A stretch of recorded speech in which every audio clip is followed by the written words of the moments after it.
Hey guys, welcome back. Tisha here, back for another Big Love Season 3 review. This is Season 3, Episode 7, Flight or Fight.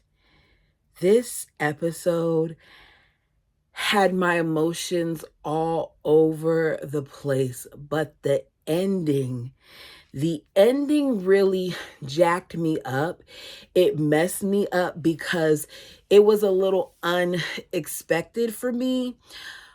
One of the things that's become clear while watching this is that Margie continues to be lonely, that Roman continues to be a tyrant that is assisted by people like his wife, that Bill will forever be the downfall of his family, that Barb continues to get on my nerves, that Nikki continues to get on my nerves, that Sarah is going through a whole bunch of stuff, but with parents like Barb and Bill, why am I surprised? I don't recall seeing Ben in this episode. Go ahead and do me a favor and hit the like button as we jump into it. So what I'm going to try to do this time around is I'm going to try to, for the main part, talk about a character and then go on to the next. There'll be some switching up here and there, but there was a lot of back and forth, and I kind of wanted to make it flow a little bit better for this one, just because I needed to kind of decompress, if I'm being honest. The ending of this really messed me up. So the family is back from vacation, and the episode begins with Sarah sitting down with her parents because they want to talk to her about her miscarriage. And as Bill puts it, the course of actions that led up to it. Sarah explains that she made some mistakes and that she's sorry, but she's doing better though, which we know is a lie. For things to happen the way that they happened, to see her hunched over, holding her stomach the way that she was, it was a traumatic experience that will have her feeling different ways. And I don't think that it's over yet for her. But then again, we don't know the timeline on this thing. So Bill is about to continue his lecture when Sarah kind of just tells him like, Dad, I just want to put this all behind me. So you see the parents kind of look at each other, and you could tell by the way Barb is sitting and by the way Barb is keeping her mouth shut that she really wants to say something, but instead she just says, conversation to be continued. I found myself being torn with the discussion that they were having with her, because as a parent, I would want to talk to my child as well. But I understand the importance of having this conversation when a person is ready. It's not just that she got pregnant, but in her case, that she lost her child. So this didn't happen to the parents, it happened to her. And I would hope that because it happened to her, that they would be willing to show her a little bit of grace in dealing with her. But it seemed to me like, especially for Barb, she was more concerned at the beginning to push her beliefs on her. And I found myself being annoyed with it. But I think part of it too is because Barb didn't feel like her daughter was really remorseful. But at the same point, I don't feel like, and this may sound crazy, me being a parent saying this, and maybe it's some of my own trauma coming out. I don't know. I don't feel like she owes it to her parents to make them feel better about her situation. I think that she's trying to process it in whatever way she can. So after Sarah leaves, Barr tells Bill that she's over the act, that she's not comfortable with this situation and how it's being handled. And Bill's like, look, we just need to be gentle with her. While in Barb's mind, Sarah doesn't see that her actions are entirely wrong and that she hasn't taken any responsibility, as I said. But she says she's going to follow his lead. So we later see Sarah at Heather's house.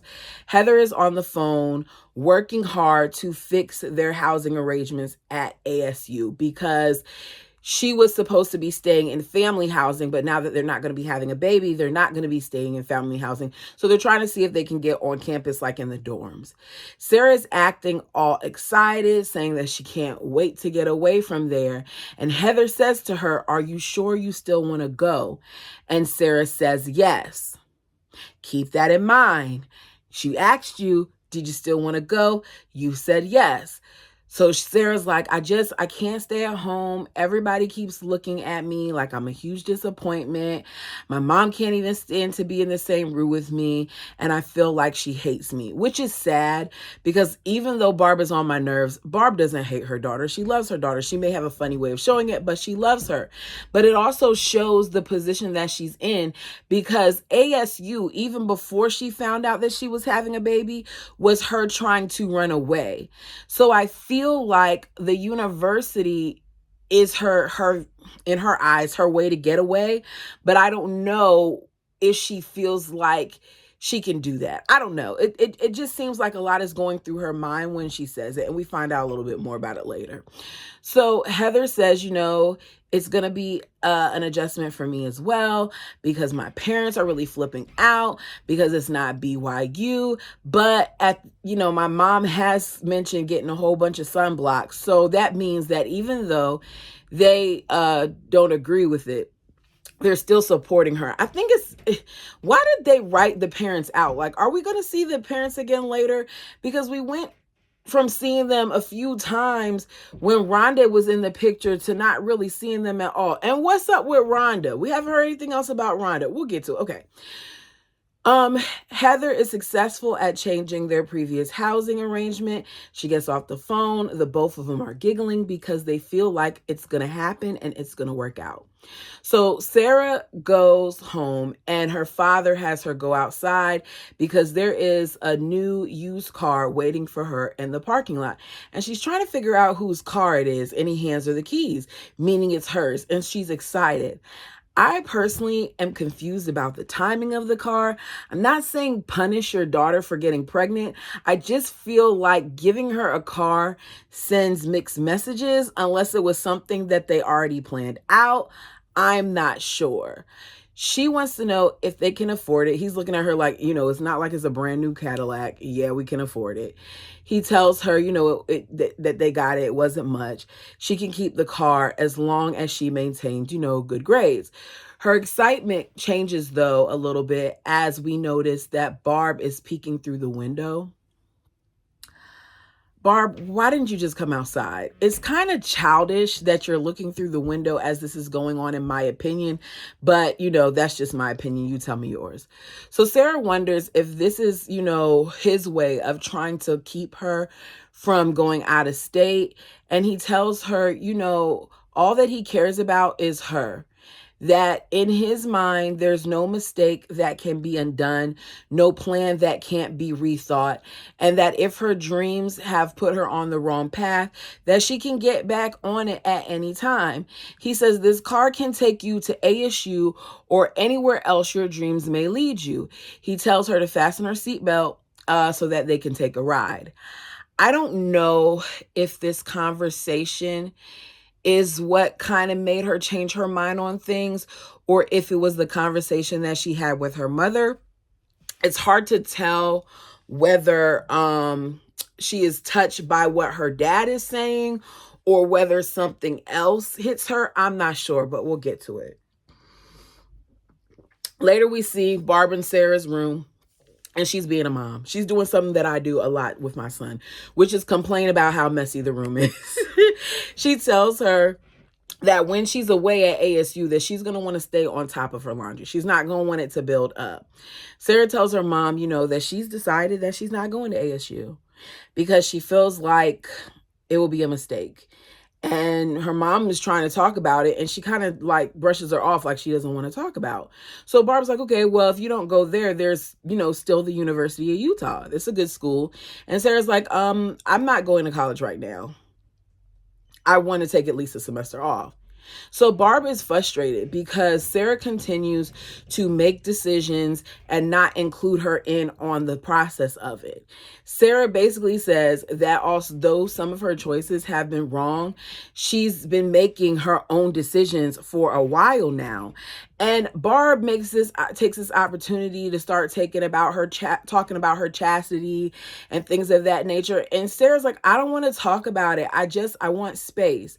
So she tries to leave the room. Barb tells her, you don't get to dismiss me. I'm your mom and I'm going to be in your life forever. And that's never going to change.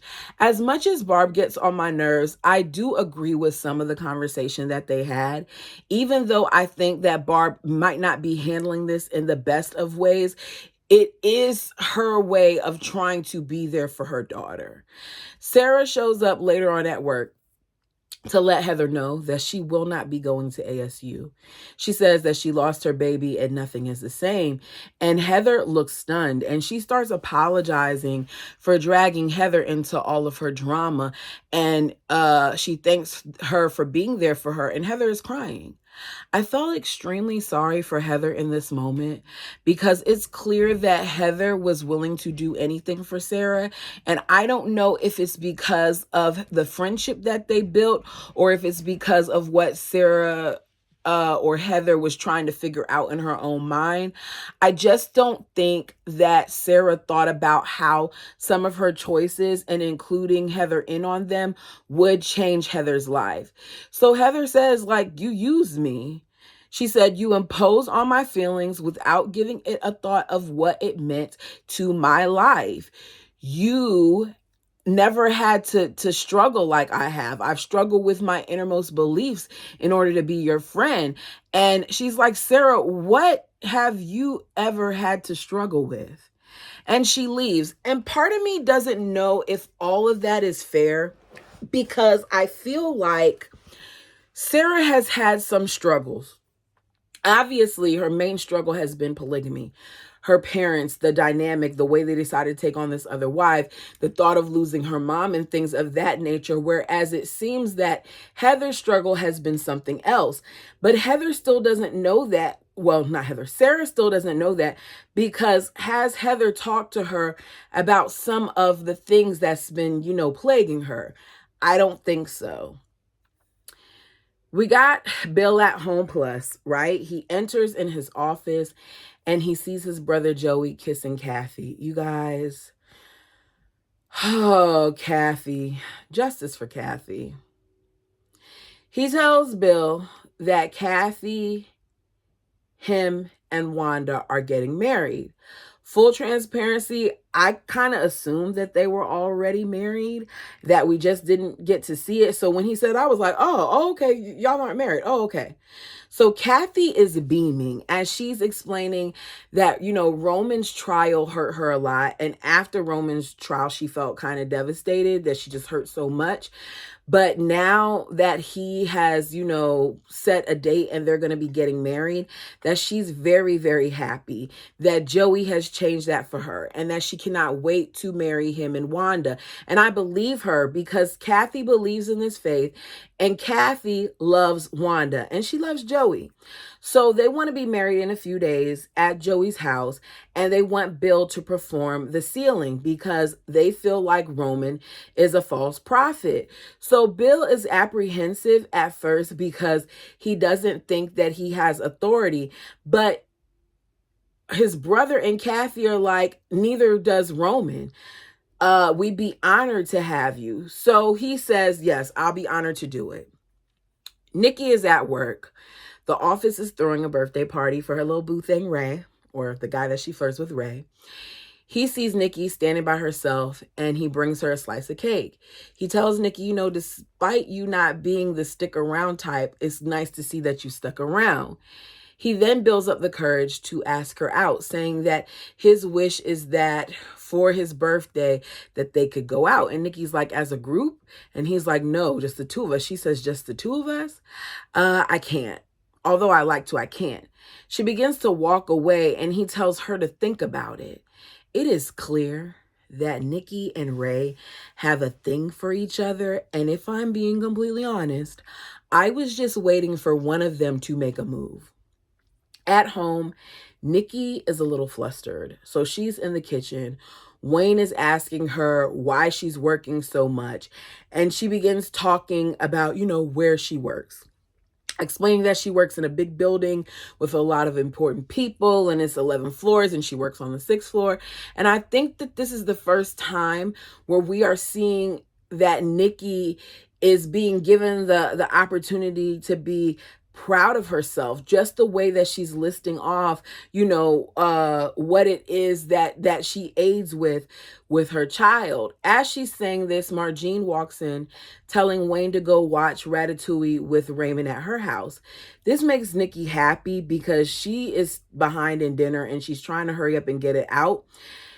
Next thing you know, Nikki looks up and Barb and Bill are in the kitchen too, which lets Nikki know that they are about to gang up on her. I absolutely hate the way Barb and Nikki, because Nikki does it too. I hate the way that the both of them often try to corner people to get what they want. Nikki asks what's going on. Barb says, it might be helpful, if we talk some things through. In case you're wondering what things, Barb is talking about birth control things. The lady is on my nerves yet again. I have a major problem with them feeling like they should have input into what goes on with Nikki's body. I understand that she may have made certain commitments when she was originally introduced to the family. However, that was probably prior to actually giving birth to a child and to seeing the way that the man that she is married to and the family that she is a part of operates. Things change when you have children come into the picture. And maybe she, is just thinking about all of that. Not only that, it's painful. So I don't know what her logic is, but I just hate how opinionated Barb seems to be about something in my mind that shouldn't concern her. But then I have to remind myself that in their culture, this is what they're supposed to do. So there's a bigger thing here, which is this something that Nikki still wants to do? So they've cornered her in the kitchen and Barb and Margine start talking about, how much they love her. And Nikki attempts to deflect because she sees where this is going. And she starts talking about how, we don't need to worry about, babies right now. We need to be worried about making sure that we're there for Sarah since Sarah just lost her child and all that other stuff. And Bill's like, we're not about to do that. So he wants to know why she didn't talk to them about the BC. Nikki is standing in the kitchen, grating the mess out of these carrots that are supposed to go in this salad. And she tells them that she doesn't appreciate the ambush. That's when we find out, because Margine lets it slip out, that Barb staged this intervention. I wasn't surprised by that at all. Nikki lets her know that just because she took a couple of social work classes, that doesn't mean that she's qualified to do these types of things. I agree. Barb has shown in multiple situations that she wouldn't be able to do this, at least not yet. It was brought up in the comment section. Look at how she handled Kathy when Kathy was telling her truth. Look at how she's handling things in regards to her daughter when she found out about the birth control pills and thought that they were hers. Look at how she's handling things with Nikki. It's a lot. It's really a lot of her emoting rather than thinking about the other people's emotions. And you can't do that when you're a social worker. You got to pull some of that back, right? You got to be stoic at times, and Barb is not. As they attempt to approach Nikki, Nikki is holding up the grater like this and the carrot like they're weapons because she is trying to get away from these people, out of the kitchen, and Bill is blocking her. Then she begins to hyperventilate, and I'm like, okay, what are we doing here? Are we acting or not? Y'all tell me if you think she's acting. But Nikki ends up passing out. She's overwhelmed. I do feel like Nikki should have told them that she was on birth control just for the sake of them not sitting here wasting money on all these extra things when infertility wasn't an issue for her. But I feel like at the same point, she should be able to do what she wants with her body. You guys tell me what you think down below. So it's a new evening and Nikki has changed her mind about Ray. She and Ray are on a date having a candlelit dinner at a restaurant. They're talking and having conversations about the things that they like to do. Ray wants to know what made Nikki change her mind about coming on the date with him. And she responds that she just did. She then goes a little bit deeper by saying that, the thing that she likes about him is that he's so uncomplicated. She doesn't have a lot of uncomplicated things in her life. And you can tell that he's confused by the statement, but she finishes up by saying, it's nice. I would hate to have her life. I would hate being told what to do with my body by other people. I would hate having to share my husband. And I would hate being expected to be Barb and Bill's walking womb. Because that's what it comes off as. My opinion. Tell me yours.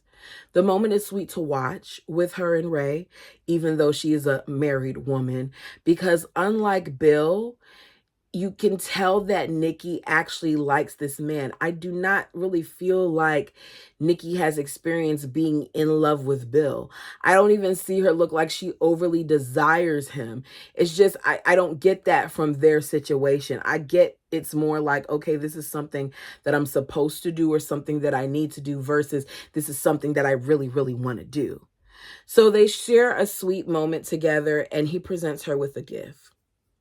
Let's keep in mind, it's his birthday, not hers. She opens it up and it's a metal tumbler, right? It's about a water bottle.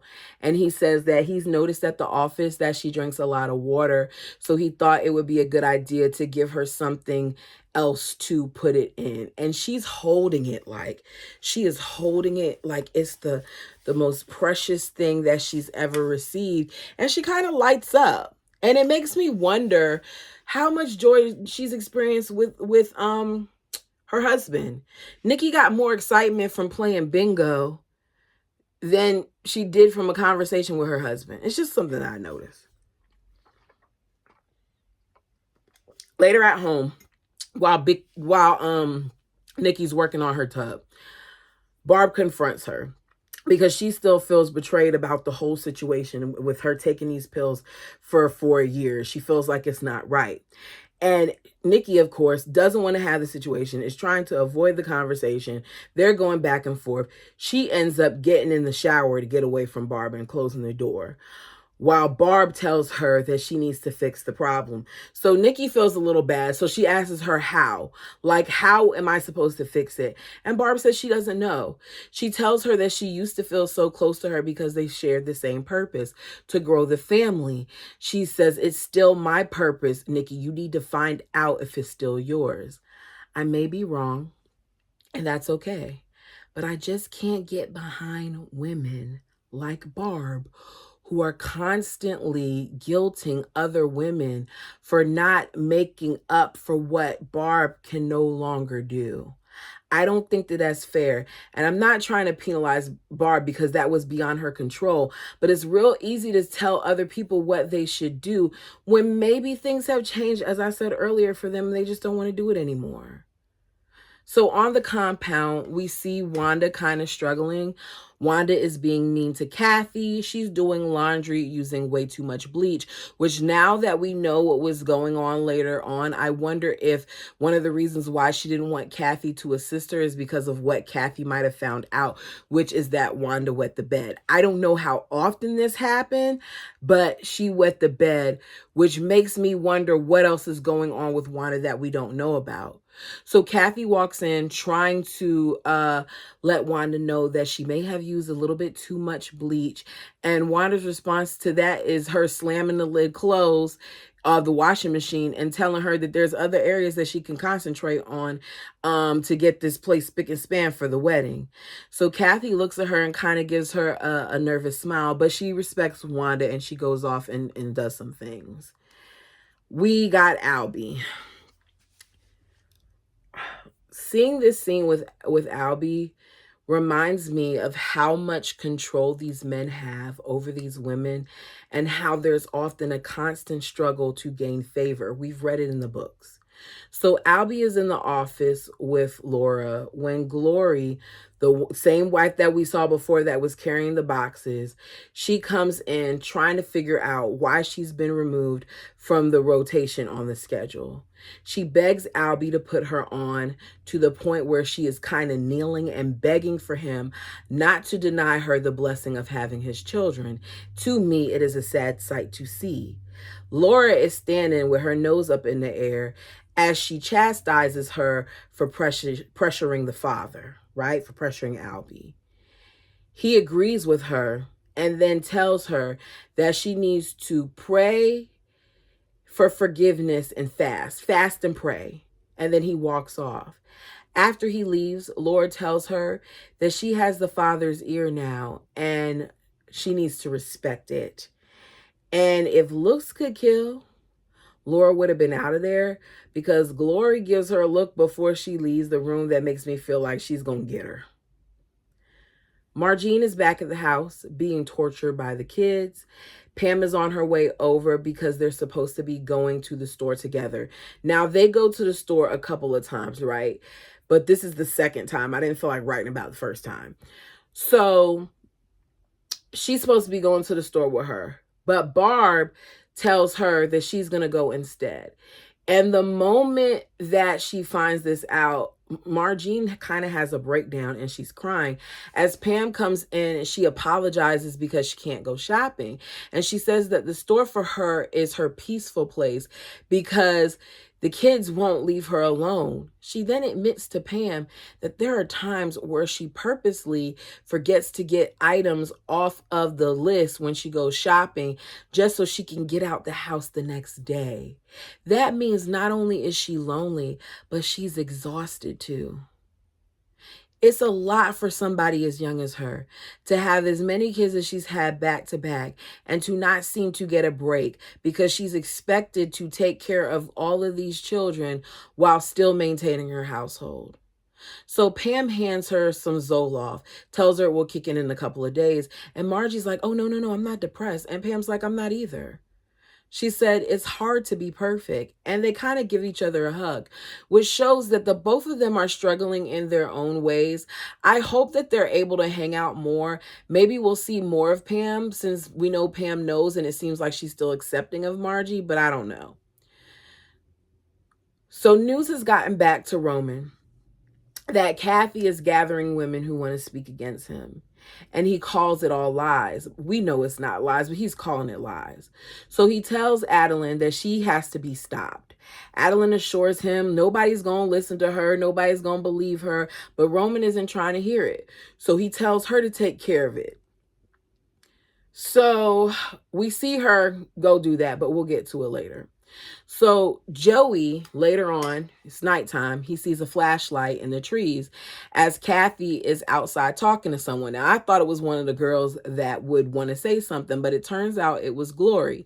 She hands him an envelope and she hurries up and disappears, saying that, your brother should know he was used. More like his brother should know that he's an idiot because he keeps on doing things without looking into them. So it's the next day. Joey goes to Home Plus to talk to Bill and Don. Turns out that the letter that Albie turned over to Ted is not about Mountain Meadows because a copy was made and given to them. Instead, what that letter is that was given to Ted is a very important document from the Mormon Church's founder that encouraged the 4 apostles to keep plural marriage alive. In other words, this documentation is proof that the church allowed plural marriage and never outlawed polygamy, which is a big deal, seeing that with the Mormon church, that's one of the problems that they have, right? So Joey wants to know if Bill was involved with this. And of course, Bill lies and says, no, Glory is crazy. Don feels like they should release the letter to the public. But Bill thinks it's a setup. He's like, for all we know, it may not even be authenticated, it may not be real. So he leaves a threatening message on Albie's answering machine. Bill, you're always threatening someone and nothing happens to them. So your threats fall on deaf ears. So they hear the message, and Albie tells Laura, someone has betrayed us. In the other room, Glory hears that they're doing this, and she also hears Laura talking about hating Bill. So Bill lets Barb know the possibility of the letter that he gave to Ted actually being this important document. And he wants her to call Cindy and ask about it. So she claims that she doesn't want to do it, but of course she does it anyway, with Bill listening in on the other end. She's asking Cindy if she knows about the letter, and Cindy's like, of course I know. Ted wouldn't spend no $50,000 without consulting me. Part of me felt like that might be a dig, because we know that Bill makes these type of decisions all the time without confiding in his wives. Barb can't believe that they were willing to spend that much money on a document, especially since it's just supposed to be about Mountain Meadows. And she brings that up to Cindy. And Cindy adds, yeah, we even spent additional money to have it authenticated by, the university lab. So Barb is asking different questions, and she's like, I'm just asking because, I was curious. I was wondering if it was in good condition and things of that nature. And this is when Cindy reveals that she never saw the document. So now Barb is more suspicious, because what do you mean you were willing to spend that much money on a document that you never saw? So Cindy now is suspicious of Barb, who is suspicious of them, and she ends up finding an excuse to get off the phone. So later, the husbands and wives meet up in Ted's office, right? Ted and Cindy, Bill and Barb, right? Because they want to find out what the documents actually are. So Ted thanks him for his part in it and reminds him that the documents that he turned over is what helped him get the loan for the casino, is what helped stop some of the stuff that was going on as far as the gaming thing. So Bill says he wants to see the letter, because he's realizing that what he thought it was, it isn't. So Cindy tells him that you're crazy. You're crazy. Y'all are crazy. Ted just showed them a letter. But Ted has no intention of doing so, and tells her, let me talk to them alone. So he kind of dismisses her, which I think lets Cindy know that what Barb and Bill are saying is probably true. So Bill offers to buy back the letter for $50,000, but Ted says it's too late because he's already handed it over to the church. He handed it over that morning. Barb cannot believe it. Barb is hurt. Barb is upset. Barb feels like for all this time, Ted and Cindy have damned her for her choices, even though plural marriage is not that hard. And now they're trying to bury the truth. She said well, damn you. And she walks out. I don't blame her for being upset. I don't believe in polygamy, but if she feels like that document would have vindicated her and you tried to get rid of it, I could see why she would be upset. So my girl Lois is there. She's back at Bill's house and she's telling the kids stories. Bill asks her if she's going to come to the wedding, and she says no, because she doesn't want it to turn into a sideshow where Frank tries to do something to her and everybody's watching. She doesn't want to do that. So she tells him that she'll just stay with the children while they go. We see back at Juniper Creek that Kathy sees Wanda gluing pictures to a board, and she's calling it their schedule. But when Kathy looks at the board, it's clear that Wanda she's not all there. It's bad, y'all, because she's glued all these pictures of Brad Pitt and Angelina and Jennifer and random words, and she's telling her that it looks that this is the schedule. And Kathy's like, it looks nice, but you can tell she's worried. So you see Wanda hold it up, and all of these little things drop off the board. There's a little kid. I hope that boy, Joey Jr., doesn't pick something up and choke on it. But it's just like, Wanda, you're not thinking here, honey.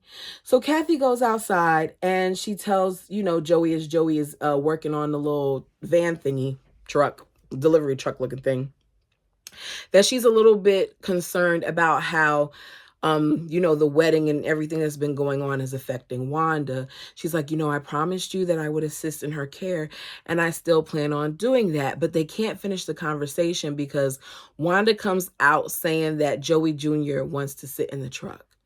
So Joey is standing outside, right? As Adeline pulls up on him, letting him know that she's trying to do him a favor. She warns him that Roman knows that Kathy is reaching out to people and she's causing problems. Joey tells Adeline that as far as Kathy and their house is concerned, the trial is over and they've moved on. That Kathy's main focus at this point is preparing for her wedding day. She says, despite what's going on, Adeline does, that Roman is still the prophet. Provoke him at your own peril. And Joey says he's the prophet of Holiday Inn. Holiday Inn.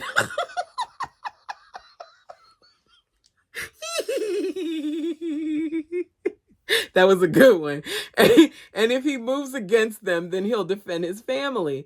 She tells him that he's a fool just like his brother for underestimating Roman. She says he's a lion, and she does a little sound. I can't tell if it was a roar. Either way, she makes a sound at him and then she drives away. Margine calls Nikki while she's at work. She tells her that Sarah's watching the kids so they can go have lunch. Nikki's like, no, can't go. I'm busy. So Margie's like, no, I'm here to get lunch. We can get lunch. And she's like, no, I'm busy. So she's like, well, can you just wave at me so I can see where you work at? Meaning she's on the floor. So Nikki stands up and she sees Margine and she walks towards Nikki's desk and she's like, I want to meet your coworkers. And Nikki's like, okay. Yeah, we can go to lunch. It's a great idea. Let's go. So as they're walking out, because she's trying to hurry up and get her out of there because y'all know she's Margine and Margine is now there. Ray, of course, because he's always paying attention to Nikki, spots them. He calls, he's like, Margine. So the actual Margie turns around and she's like, how do you know, me? And she's like, Nikki says, hi, this is a friend of mine. And she introduces her as Barb. As Ray walks away, Margine angrily is asking, and she's loud, why is Ray calling her Margine? So Nikki pulls her into a room and explains that, I had to use your name because I couldn't use my name because they wouldn't have hired me. And she's like, what do you mean? And she says, I had to,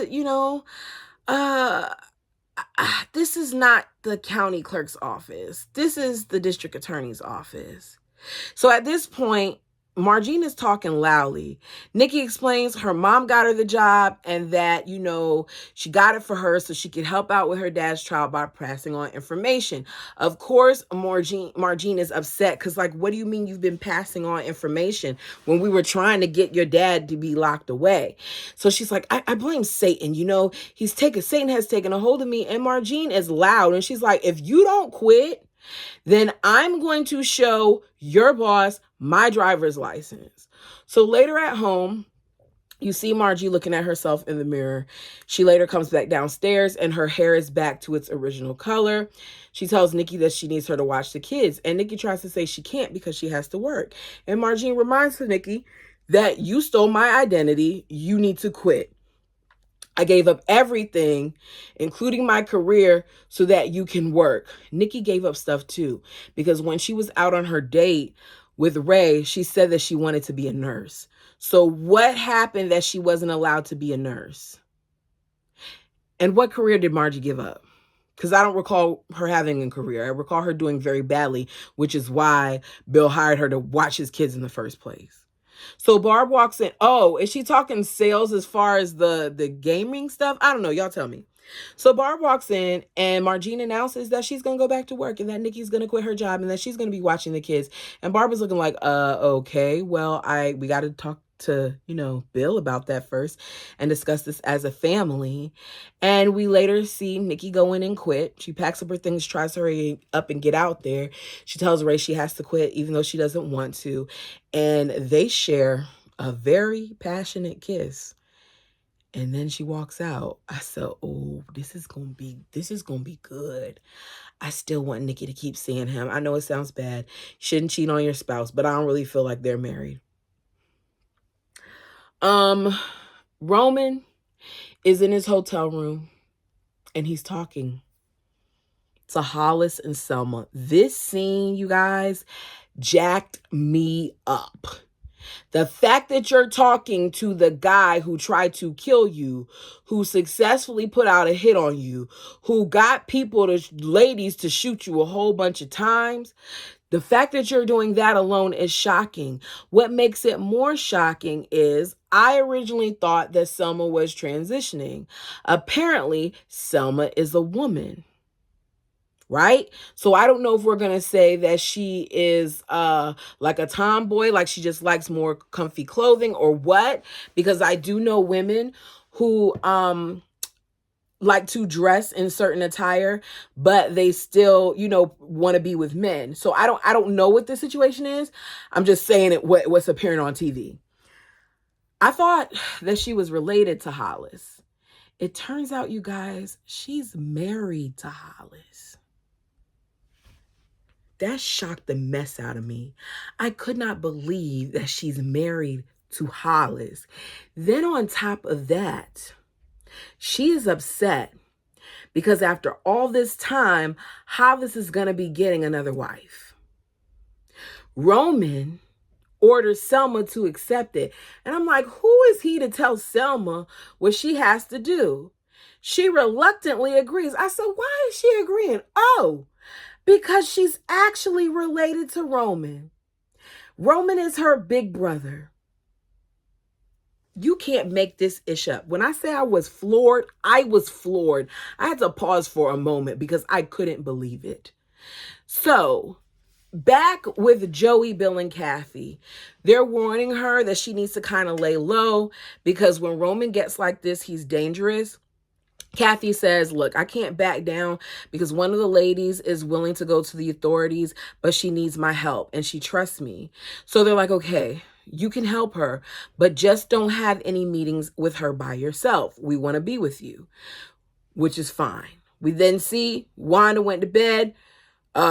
She wakes up, tears the sheets off, and throws them in the washing machine, which makes me wonder, as I said, how long she's been doing this because she wet the bed. Wanda then shows up later on at Barb's house to ask her about how she goes about being the first wife. She says she can't ask anybody else because people on the compound and stuff will make fun of her. So she asks Barb if she's ever gotten nervous, alluding to the fact that she had an accident in the bed. She tells Barb that she doesn't think that she could be a first wife. Barb says, yes, you can. I'm going to help you out. I'm going to give you some tips. You got to be a leader. So she's giving her tips, and it becomes clear that Wanda is in over her head and she can't handle it. So she's back at home and she sees Kathy in her white dress and she tells Kathy, you look like an angel. And something about when she said it, I got a little like, oh Lord, what's about to happen? So she tells Kathy that she wants her to be the first wife. And Kathy's like, no, Wanda, no, that's you. You're the first wife. And she's like, no, Kathy, I can't do it. I can't do it. You have to do it. So they agree to do it without letting everybody else know, right? So Wanda sees that Kathy has a beautiful braid that has flowers in it. And she's looking at, her hair with the braid. And she's, saying where she got them. And she's like, I can get you some too. She's like, Wanda, you're so pretty and we could, make you look prettier and put some in your hair too. So when she said that she was going to go get some for her to do it, I was like, oh Lord, Wanda is going to kill Kathy because where is Kathy going? So Kathy waves at Wanda and she's smiling and she looks very beautiful. And before running off, Wanda is sitting down on the keyboard playing This Little Light of Mine as Kathy smiles and waves goodbye. Oh, y'all, jacks me up. So that happens there. Barb is getting ready to leave out for the wedding. Sarah comes in telling her what happened with Heather, saying that I think Heather hates me. Sarah tells Barb, that she wanted her baby, but God took him away and she feels like he punished her for being bad. And this is when we get to see a mother and her daughter, and maybe for the first time, Barb realizing that she is remorseful, she is hurting, she is struggling, and she just doesn't know how to feel because on one hand, Sarah whispers that she was relieved to lost the baby. And then on the other hand, you got Barb saying, I was too. Meaning the both of them are kind of struggling with this situation because the both of them, even though it was tragic, a little part of them wanted it to happen. which I can only imagine how much Sarah probably has been beating herself up for that when she's on her own. So Bill and the wives arrive at Juniper Creek for the wedding. Nikki tells Barb to take her off the schedule because she has to figure out some things first. This confuses them, and Margie's like, are you trying to leave us? Like, what's going on? And they don't get a chance to talk about it because Joey comes running out saying Kathy is missing, that she went to get some flowers and she hasn't been back. And they're like, well, maybe she's still getting the... He's like, no, it doesn't take that long. So somewhere else in a barn, we see Hollis sitting at a table, and that same man with that funny bob is on the walkie. He's like, bring the girl now. The prophet is ready. Kathy is marched in by two other women. This is when I realize that Roman has promised Kathy to Hollis. Kathy says, people will know I'm missing. I'm getting married today. And Hollis informs her that they're expediting that very matter. The moment that he says that, you can tell Kathy is even more so shaken than she already is when she walks in there. The barn doors open, and in comes Roman holding the hand of Selma, who looks extremely uncomfortable as she is walking in a dress. Selma informs Kathy that she is to be sealed to Hollis, our husband and prophet. By our husband, I guess the other two wives, that the ladies that were back there walking her in, were also married to Hollis. Kathy looks mortified and heartbroken. She begins begging Roman to please let her go, saying that she is to be sealed to Joey and Wanda. She says, why are you doing this? Roman tells her, you were warned. You persisted in spreading vicious falsehoods. You have me... What did he... I don't know what my note said. I don't know what I was trying to say. I'll continue to skip it. You must go where your lies can do no more harm. After I seal you to Hollis, you'll then be going to Mexico, where with Heavenly Father's blessing, you'll bear him many children. As they go to put Kathy's hand in Hollis, she is struggling and she pushes Selma. Selma falls. She stabs her with a pitchfork and Kathy runs. And I am excited that she got out of there. Then she gets in the truck and she slams the door with her braid stuck in the door. I'm like, go, girl, go. She speeds off. I'm thinking she got away, right? Not on Roman's watch, because Roman gets in his Hummer and chases behind her. And as they get closer, because the Hummer is faster than the pickup truck that she stole, he begins ramming her truck with his Hummer, which then has her go down a area that is blocked off and causes her to hit a telephone pole. The force of the impact has her jerk her head forward. Her braid is in the door and her neck is snapped, and she's unalived instantly.